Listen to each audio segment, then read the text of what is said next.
बड़ी खबर है और आज भी बारिश का सितम इसी तरह से जारी रहेगा। कई इलाकों में जलभराव के चलते लोगों को परेशानियों का सामना करना पड़ सकता है। अंबाला का जिक्र किया जाए तो अंबाला में टांगरी और घग्गर नदी इस कदर उफान पर है कि लोग परेशान हो चुके हैं।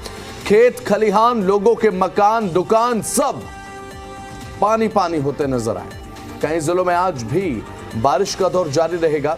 मौसम विभाग की तरफ से हरियाणा में आज भी बारिश का अलर्ट दिया गया है।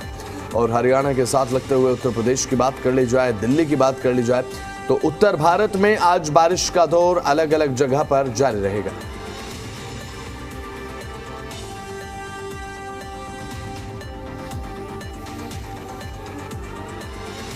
तो हरियाणा में आज कई जिलों में बारिश का दौर देखने को मिलेगा। कई जिलों में आज भी बारिश की संभावना मौसम विभाग की तरफ से जताई गई है।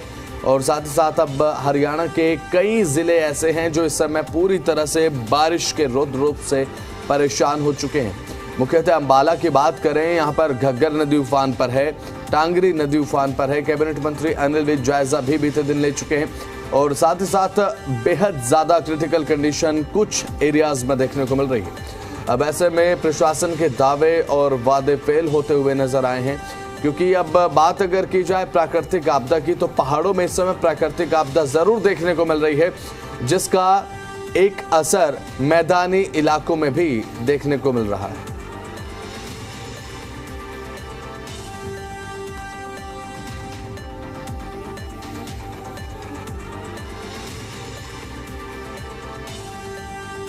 हरियाणा में बारिश का कहर लगातार जारी है। बारिश के चलते कई जिले प्रभावित हैं और हरियाणा के बात अगर करें तो एक तरीके से सभी जिले प्रभावित आपको नजर आएंगे, तो कुछ कम तो कुछ ज्यादा।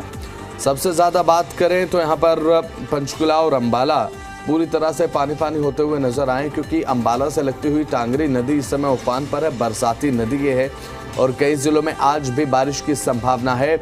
नदी नाले उफान पर है और उसके बाद बारिश ये एक दोगुनी परेशानी को पैदा कर देता है। अब पहाड़ी एरियाज पर लगातार बारिश हो रही है। अब हिमाचल प्रदेश, उत्तराखंड में लगातार बारिश है। बादल फटने की घटनाएं हमने देखी कि जम्मू में किस तरीके से देखने को मिली हैं और हिमाचल प्रदेश में बारिश का दौर लगातार देखने को मिल रहा है। नतीजन इसका एक असर कहीं ना कहीं मैदानी इलाकों पर भी अप्रत्यक्ष रूप से इसीलिए पड़ता है, क्योंकि पानी वहां से बहकर नदियों के सहारे अब मैदानी इलाकों का रुख करता है। नतीजन हथनीकुंड बैराज से बीते दिनों हमने देखा दिल्ली की तरफ जो पानी छोड़ा गया उसने दिल्ली में तांडव मचाना शुरू कर दिया है। तो हरियाणा में जहां जहां से पानी गुजरता है, बात यमुना की कर लें आप, घग्गर नदी की आप बात कर लें, टांगरी नदी की बात कर लें, जो नदी उफान पर है वो साथ लगते इलाकों में तबाही मचाने का एक काम जरूर करती है। और प्रशासन की व्यवस्थाएं यहां पर कैसी हो जाती हैं, ये भी एक बड़ा सवाल ऐसे में बन जाता है। अब प्रदेश के कई जिले ऐसे हैं जहां पर बाढ़ जैसे हालात हो चुके हैं।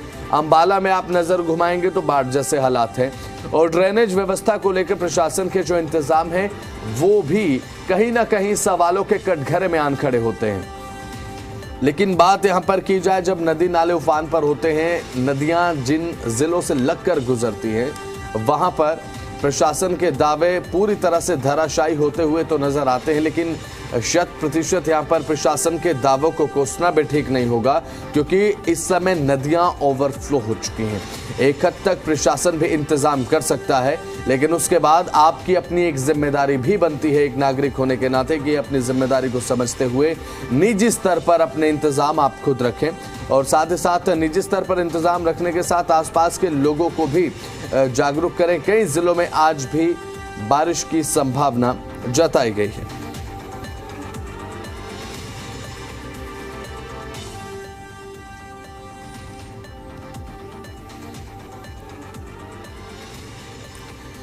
हमारे साथ कुलवंत जी जुड़ चुके हैं यमुनानगर से लाइव। फिलहाल कुलवंत, आपके पास क्या कुछ ताजा जानकारी है, क्योंकि अभी बताया जा रहा है कि बारिश की संभावना आज भी कई जिलों में देखने को मिलेगी। आपके आसपास की स्थिति क्या है? जी बिल्कुल, देखिए अगर मैं ताजा आंकड़ा सुबह की बात करूं तो सुबह जो हथनीकुंड बैराज पर 1,48,000 क्यूसेक पानी दर्ज किया गया था। और उसी के चलते अगर मैं 7 बजे की बात करूं तो यह पानी कम होकर 1,43,400 क्यूसेक पानी रह गया।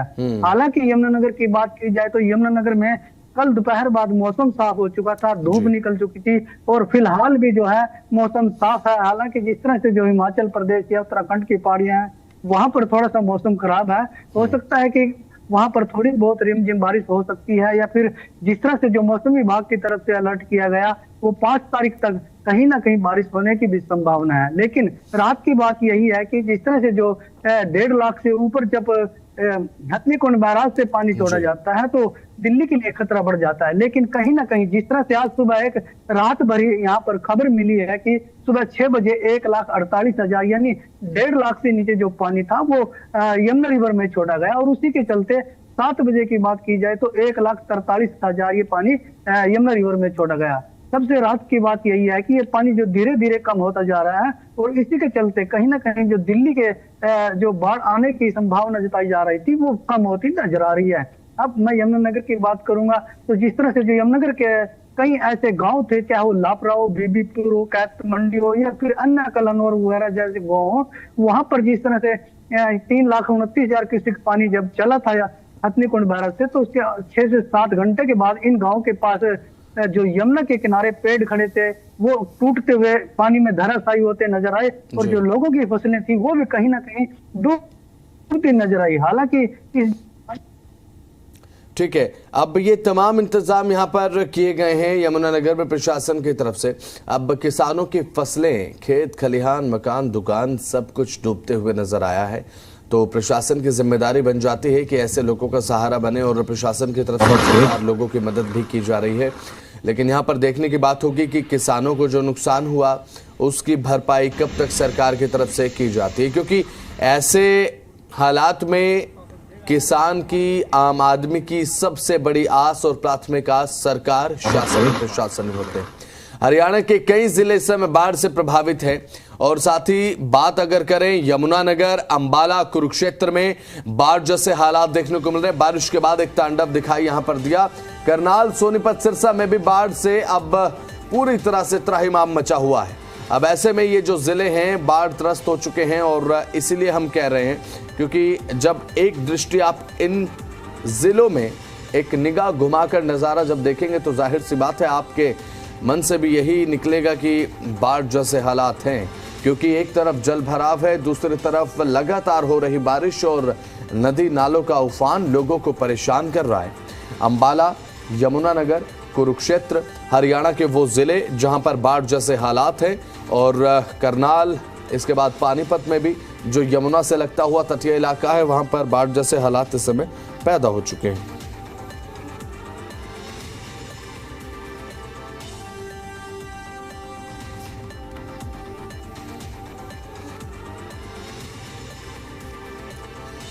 तो हरियाणा का जिक्र हम कर रहे हैं। हरियाणा के कई जिले इस समय बाढ़ की चपेट में हैं, तो वहीं हिसार के यहां पर भीटमड़ा गांव में भारी बारिश ने मुश्किलें लोगों की बढ़ा दी हैं। अब लोगों को कई तरीके की समस्याओं का सामना करना पड़ रहा है। ऐसे में लोग रोजमर्रा की सुविधाओं को लेकर भी काफी चिंतित हैं, और ये चिंता इसलिए भी बनती है क्योंकि जल भराव जो लोगों का रास्ता रोकता है, इसमें कोई दो मत दो राय नहीं है कि लोगों की दिनचर्या भी प्रभावित होती है। अब लोग ऑफिस जाते हैं, दफ्तर जाते हैं, अपने खेतों में जाते हैं, किसान काम करते हैं, ये सभी चीज़ें प्रभावित होते हैं, तो जिंदगी अपनी आंखों के सामने हमें रुकती हुई नजर आती है। अब तबाही जारी है, टेंशन लोगों की भारी इसीलिए हो चुकी है क्योंकि इस समय में लोगों की एक सबसे बड़ी आस और जिस पर विश्वास है वो है सरकार और प्रशासन। अब देखने की बात यह है कि प्रशासन की तरफ से उन लोगों के लिए इंतजाम क्या किए जाते हैं जिन लोगों के घर पानी में डूब गए। और घरों की तो बात आप छोड़िए, कई जगहों पर तो देखने को ये मिला कि पावर स्टेशंस तक पानी में डूब चुके हैं, बिजली गुल है और लोग किस तरह से जीवन यापन कर रहे हैं आप अंदाजा लगाइए। अगर 2 घंटे के लिए लाइट चली जाती है, पावर कट 2 घंटे का भी देखने के लिए मिल जाए तो हम परेशान हो जाते हैं। मोबाइल कैसे चार्ज होगा, ये नहीं हो रहा, वो नहीं हो रहा। लेकिन जिन इलाकों में पावर स्टेशंस में पानी भर चुका है, बिजली वहां पर कई घंटों से लगातार नहीं है, तो वहां पर लोगों की समस्याओं का अंदाजा आप लगाइए। तो बारिश ने लोगों की समस्याओं को इस समय आसमान में पहुंचा दिया है। जो भी ठहरने हो रहा है भाई, परेशान हो रहे हैं, सारे बाहर आ रहे हैं, जितना भी परिवार। तो हरियाणा के कई जिले हैं बाढ़ की चपेट में और ऐसे में रोहतक आपदा प्रबंधन विभाग ने आदेश जारी कर दिया है और आदेश में अगले आदेश तक सभी स्कूलों को बंद रखने को कहा गया है। इमरजेंसी सेवाओं को भी अलर्ट पर रखा गया है ताकि कोई भी आपातकालीन परिस्थिति होती है तो तुरंत मोर्चा संभाला जा सके। जिला उपायुक्त गांव का दौरा कर रहे हैं और साथ ही हर गांव का दौरा यहां पर किया जाना जरूरी भी है। लोगों से मिलकर आश्वासन लगातार दिया जा रहा है कि टेंशन लेने की आपको जरूरत नहीं है, प्रशासन आपके साथ खड़ा है।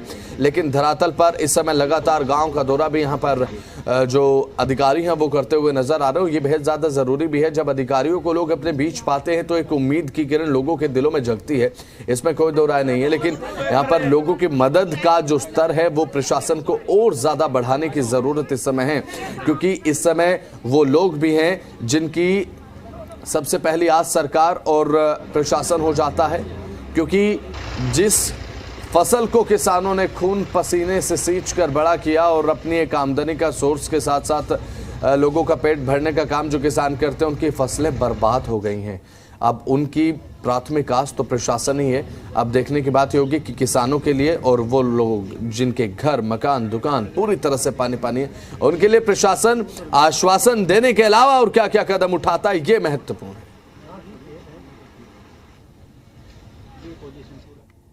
3-4 गांव का दौरा किया भी हम, कलानौर शहर में भी जाएंगे और फिर महम को भी विजिट करेंगे। तो दौरे तो रोज ही चल रहे हैं। अभी हमने एक डिसीजन लिया कि हमारे ग्राम सचिव और पटवारी अपने हल्के में रुकेंगे ताकि कोई भी पैनिक ना हो और कोई भी सिचुएशन राइज हो तो हम वो टैकल करने के लिए रहेंगे। और मेरा आपके माध्यम से सबको ये भी कहना है, आप निश्चिंत रहें, कोई भी पैनिक करने का सिचुएशन नहीं है, बिल्कुल भी नहीं।